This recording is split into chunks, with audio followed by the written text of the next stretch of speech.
In America, there is an animal that is very abundant.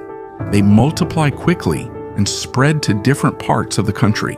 They destroy farms, ruin the land, and cause a lot of damage every year. But there is something surprising.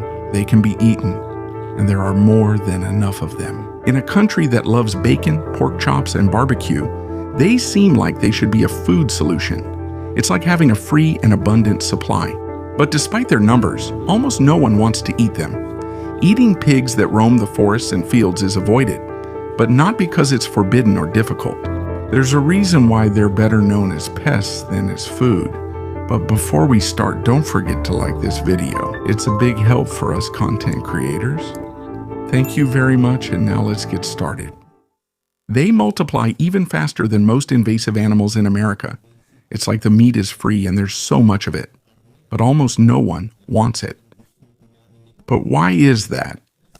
The story began in the 1930s. Wild pigs from Russia were brought to America to be bred and used as food. Some stayed on the farms, but many escaped and multiplied in the forests. Once they were free, they quickly adapted. They're tough and smart. They can survive in different climates.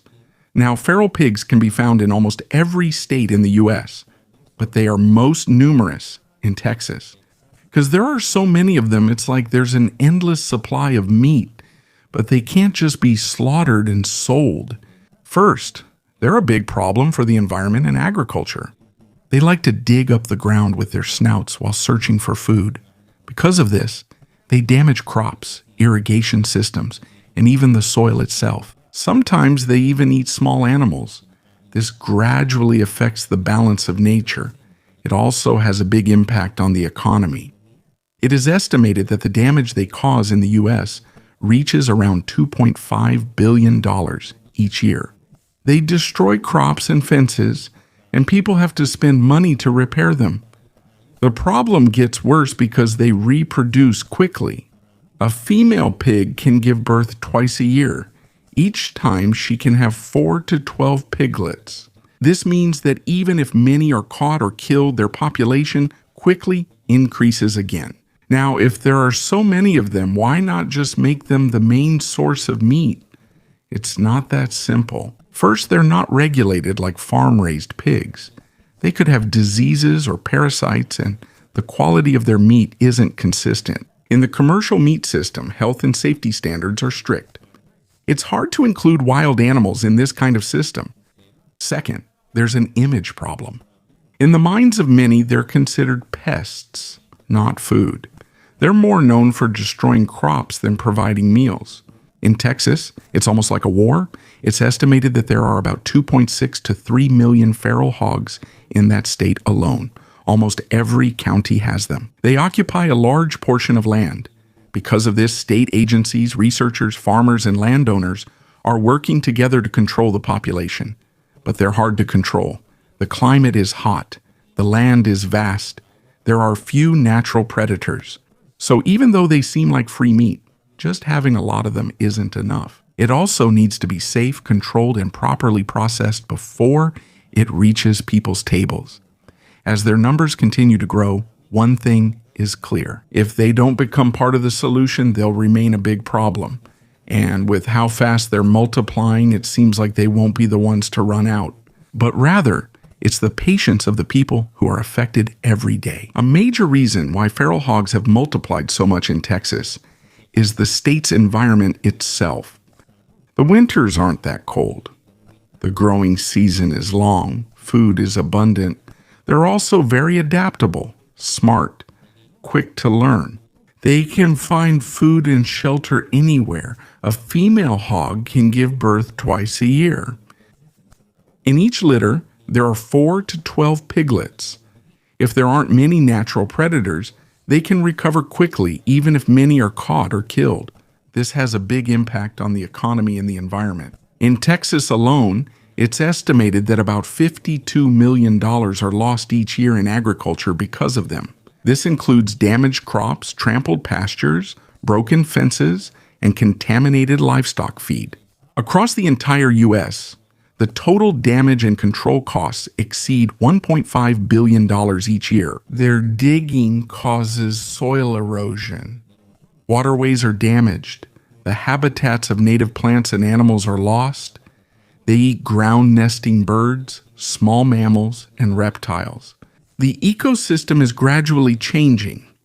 In 2023, a study used drones to monitor the cornfields in Texas.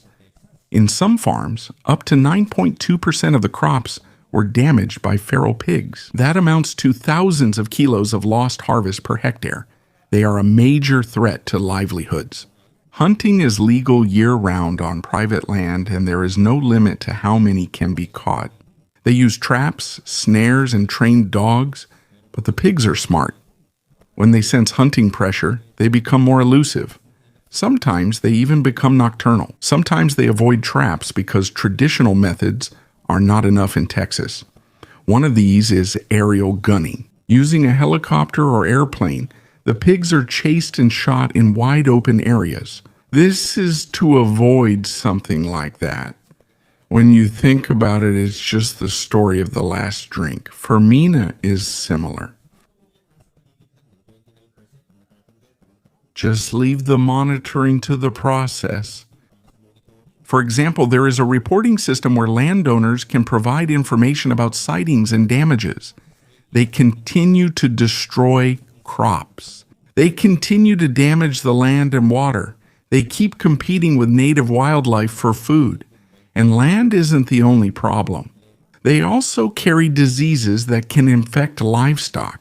In some cases, they can also pose a risk to human health.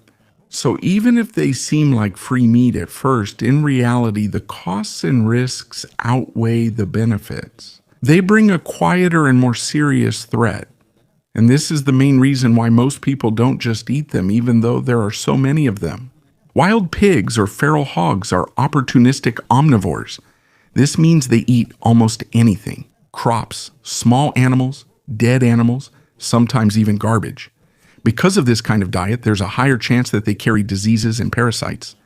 Unlike farm-raised pigs that are raised in a controlled and monitored environment, feral hogs have no regulation and no inspection system before their meat is eaten. One of the biggest concerns is what we call zoonotic diseases, which are illnesses that can be transmitted from animals to humans. According to studies, wild pigs can carry more than 20 types of diseases that can affect humans. This includes brucellosis, which causes fever and joint pain, trichinosis, which can cause severe muscle pain, and certain types of swine flu. The danger does not only come from eating. Even handling the carcass while hunting or processing meat can cause infection if proper protection is not used. There are also bacteria that can be carried by meat, such as Salmonella, E. coli, and Listeria, all of which can cause severe food poisoning. Commercial pork goes through strict meat inspection. With wild pigs, there is none, but this does not remove the risk while handling and processing raw meat. There are also parasites like tapeworms and roundworms. If it's undercooked or handled improperly, it can cause stomach problems, muscle inflammation, and other complications. In other countries, there are studies that found many types of parasites in the wild boar population. So even if they seem like free meat at first glance, it's not that simple. Yes, you can eat them if they're processed and cooked properly. But for most people who don't have training in handling wild game, there's a real risk. And for many, it's not worth risking their health just for cheap meat. Experts strongly remind everyone that if you do eat wild boar, it needs to be handled properly and cooked thoroughly. According to Dr. Susan Schreiner of Texas A&M University, you can't guess what kind of disease a wild pig might carry. Even if the animal looks healthy, it may still have parasites or bacteria that are dangerous to humans. Eating it is not the only risk. You can get infected when you cut up the carcass without gloves. You can inhale particles from inside the animal's body. Eating undercooked meat is also a risk. A small mistake in processing can cause an infection. Now that we know, why not just make the sale of wild boar meat more organized and regulated? This is where the law comes in. In the U.S., the sale of meat is strictly regulated. In many states, feral pigs are not considered normal livestock. They are more often classified as invasive or pest species. One of the biggest obstacles is the ante-mortem inspection requirement. This means the animal must be inspected before slaughter if it will be sold in the commercial market. But wild pigs are not inspected before they are slaughtered. Because of this, most of them cannot be legally sold in the market. There is also a problem with the lack of certified slaughter facilities. For several years, there have been only a few facilities in the entire country that are certified to process feral swine. Even though hundreds of thousands have been processed, this is very small compared to the millions roaming in the wild. Almost all legal processing is concentrated in just a few facilities, especially in Texas. This means that even though there is a legal way, the capacity is lacking. Because of this, hunters can't just sell the meat. It's hard for restaurants to offer wild boar dishes. The supply is limited even in places where there are a lot of feral hogs. It's not like beef or chicken that goes through USDA inspection and can be distributed nationwide. Wild pigs can't be brought into the mass production system in the same way. So even though there are millions of pounds of potential meat out there, it can't just be used. And it's not just the law that's the obstacle. There's another factor: perception. For many people, the feral hog isn't just dangerous. In their minds, it's dirty, a pest, not food. And sometimes, perception is harder to change than the law. In many parts of the United States, people have a clear perception of feral hogs. For most people, they're wild and dirty, and a destructive pest. And that image is a strong barrier that keeps the public from even considering that they can be eaten. Even though it's true that wild boar meat can be tastier and sometimes even better in quality compared to ordinary pork, the stigma remains. In other countries, there are studies that show in sensory tests regarding taste, tenderness, and overall flavor, some people actually prefer wild boar over farm pork. But in America, they have a different mental image associated with it. There is a comprehensive literature review that looked into consumer attitudes about hunted wild game meat, including wild hogs. It turned out that one of the biggest barriers is food safety concerns. Even though some people are interested in trying a new type of meat, they still back out because of fear of health risks. Another problem is the lack of knowledge. Many people don't know how to properly and safely handle and prepare it. Because of this, they just choose to avoid it. When people aren't sure if the food is safe, it's easier not to eat it at all. This kind of association often comes up. When it's wild, people immediately think it's dirty and dangerous. Even adventurous eaters still have doubts when it comes to wild hogs.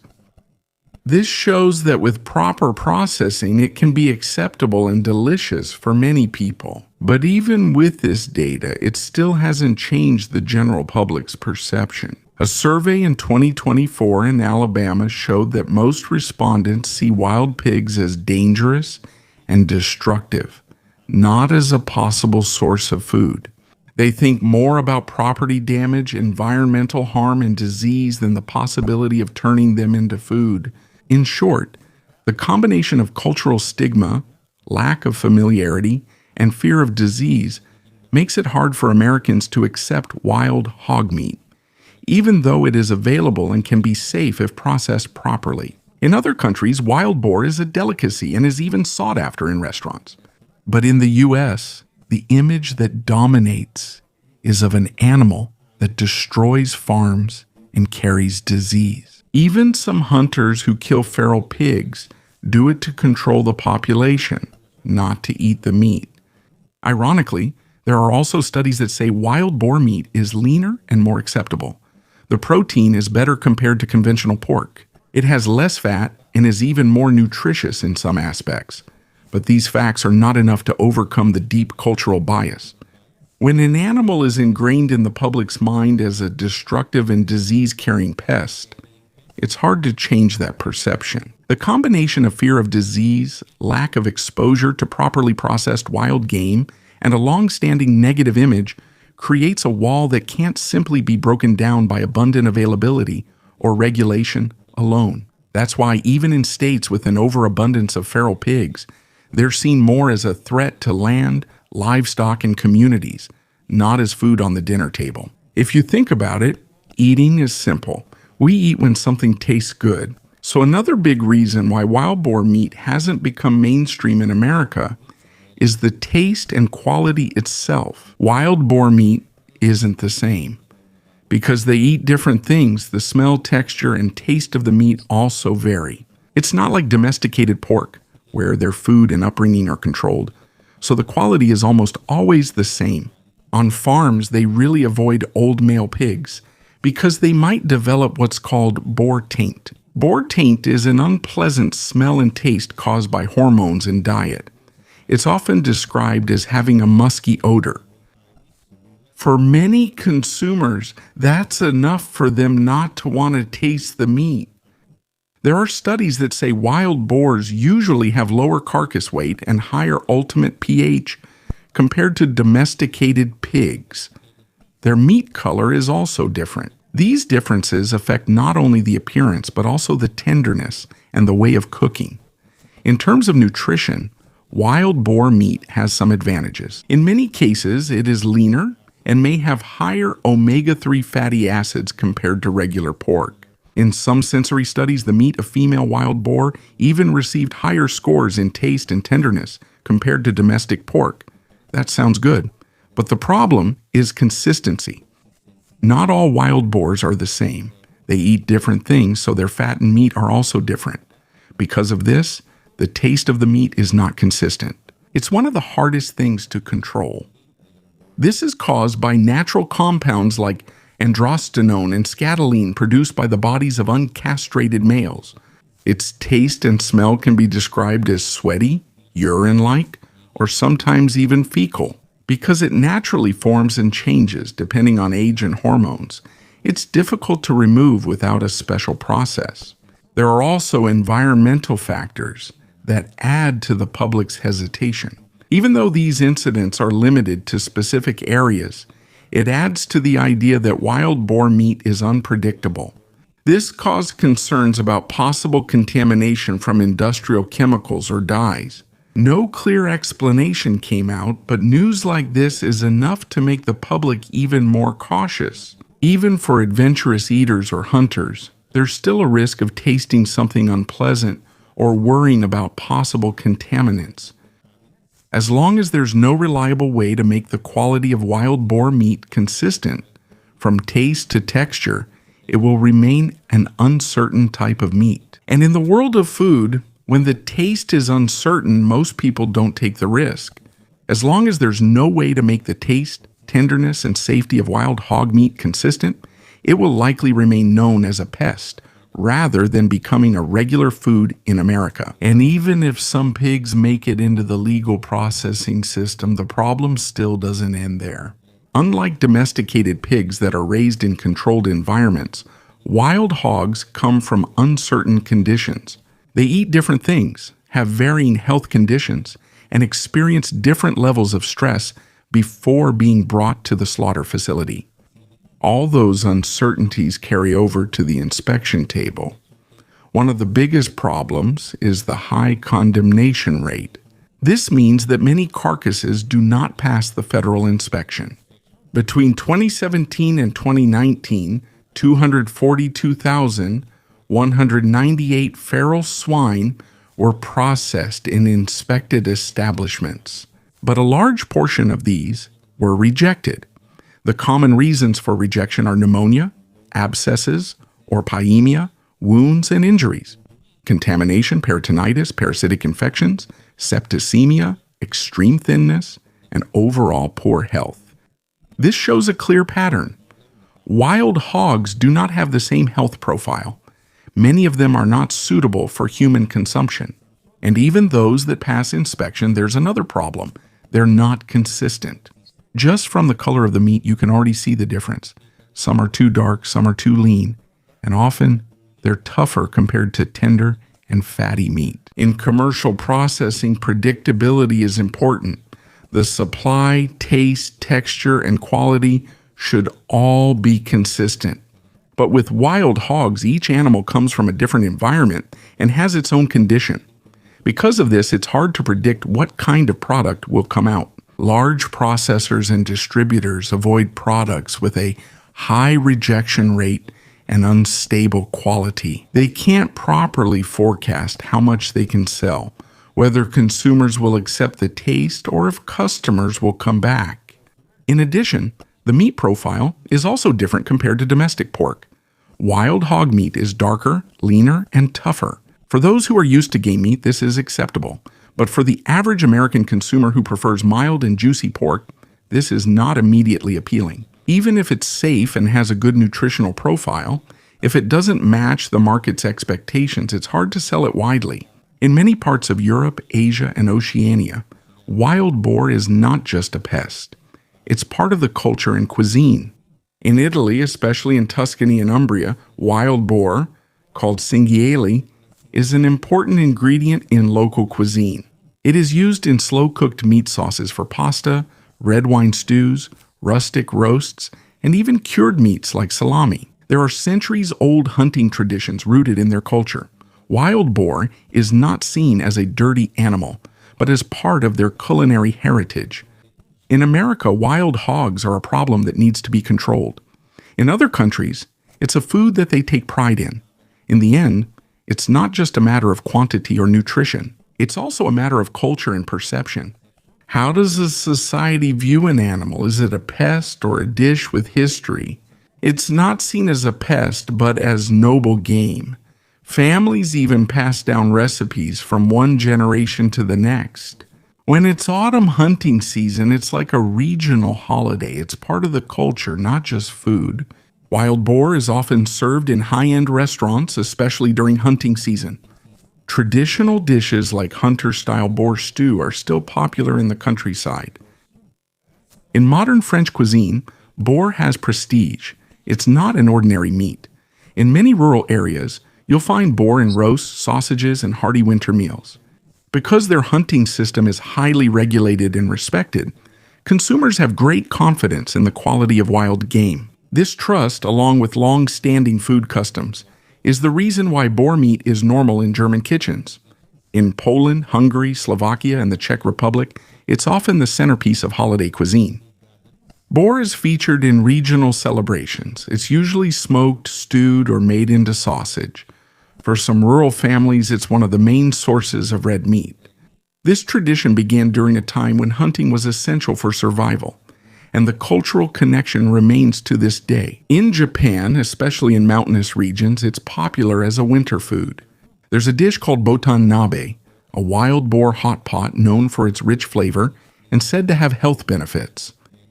The meat is even compared to peony flowers, showing how deeply it is woven into the regional identity.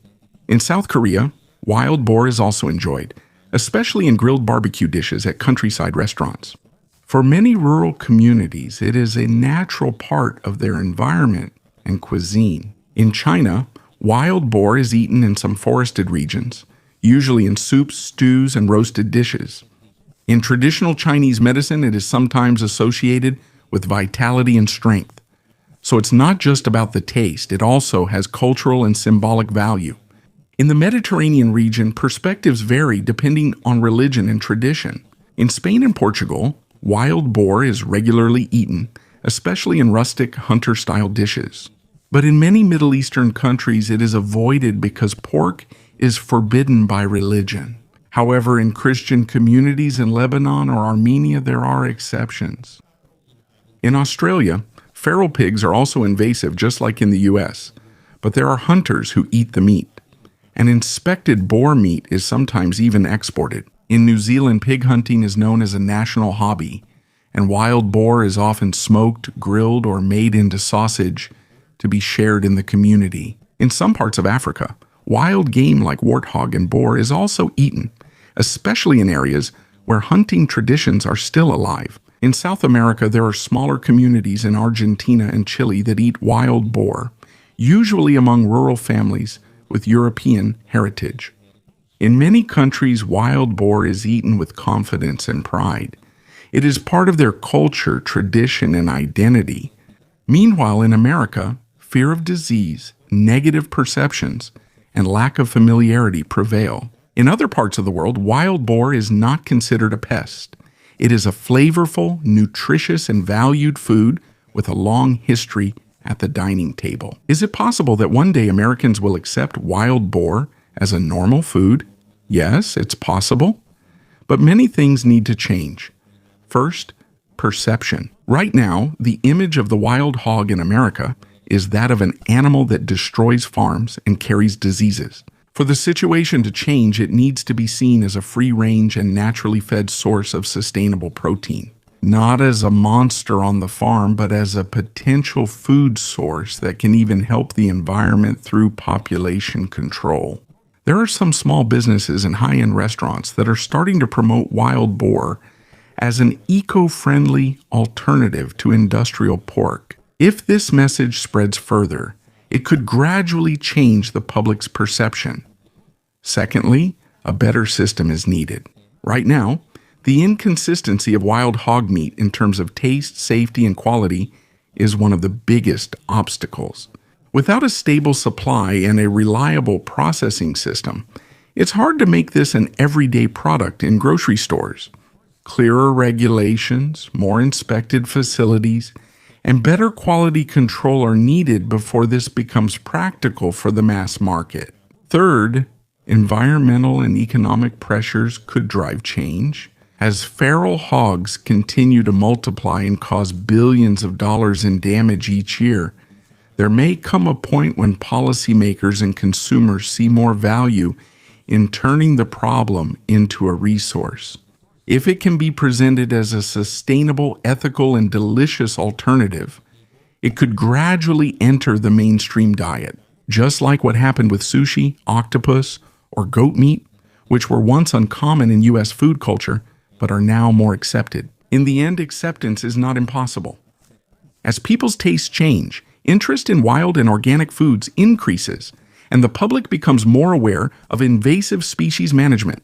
There's a chance that someday the perception of wild hogs will shift from being a pest to being a dish. But for now, it remains a niche choice in a country that is not yet ready to embrace it the way many others around the world do. If it's guaranteed to be safe, properly processed, and deliciously cooked, would you try wild boar or stick to what you're used to? Sometimes it's not the taste that holds us back, but the story and image attached to the food.